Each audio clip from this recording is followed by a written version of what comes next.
So the first two tasks on the practice for meanings of division kind of go together. They're both talking about 20 pounds of strawberries being shared equally by a group of friends.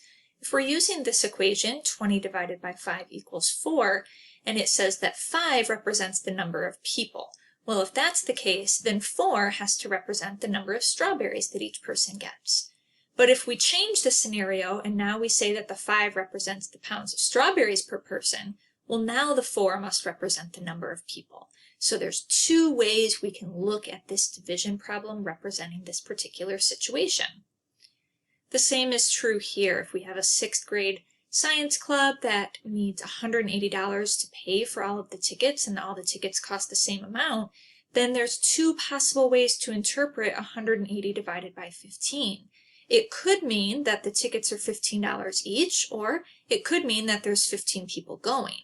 So if we answer and find our quotient to that division equation, the answer has two possible meanings. The quotient is 12, which could mean that there's 12 people going that are going to pay $15 each, or it could mean there's 15 people going that will be paying $12 each. So two ways to interpret that scenario, that division equation. Now I'm trying to write the multiplication equations that go with each of these. They're using a question mark here to show the unknown amount. In the future, we'll get in the habit of using variables for those unknown amounts. X, Y are common variables used. That's letters in place of a value we don't know yet. But for our purposes here, I went ahead and used the question mark that they did. So 10 divided by 5 equals question mark. We can rewrite this using our division multiplication fact family that something times 5 must equal 10. And in this case, we know that the question mark would be 2 for both of these. We've rewritten these to be equivalent to each other for the values of the question mark. I've done the same here. 4.5 divided by 3 equals something, which means something times 3 has to be 4.5. So if we can think both ways about these problems, it's going to help us in the future to solve equations.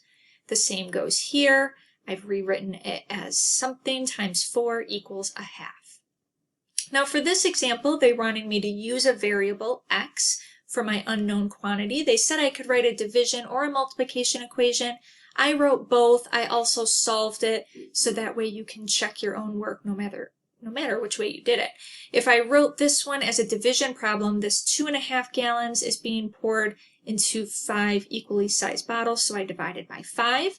I could rewrite this as something times 5. I could put an S there. Something times 5 will give me 2.5. You'll notice I wrote the word times because it felt awkward to write x 5. That's why often in algebra, when we're using variables, we start to use the dot for multiplication.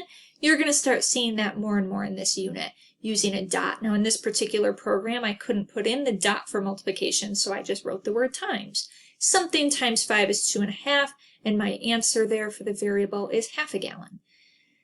This one is taking 200 golf balls and dividing into 4 smaller buckets. That would be 200 divided by 4, which means something times 4 equals 200. If I write my variable here, this would equal my x, and my x value is 50. Each of those 4 buckets would hold 50 golf balls.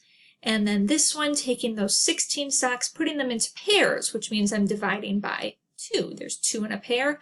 So something times 2 is 16, and my answer there, I would be getting 8 pairs of socks.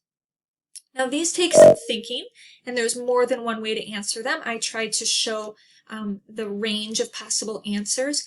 If I want something divided by 6 to be greater than 1, A could be any number greater than 6. It could be 7. 7 divided by 6 would be improper, an improper fraction, so it would be greater than 1. I could use 12, for example, to get 12 divided by 6 is 2, but my A value here could be anything greater than 1.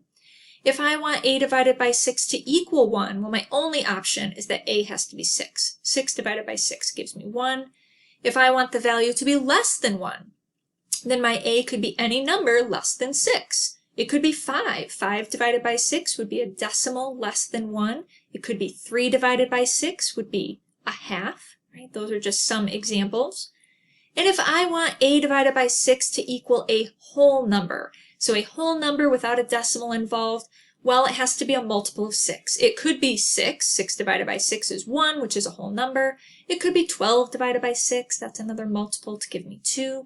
18 divided by 6. I could keep going infinitely here as long as I'm choosing a multiple of 6. And that was the practice on meanings of division.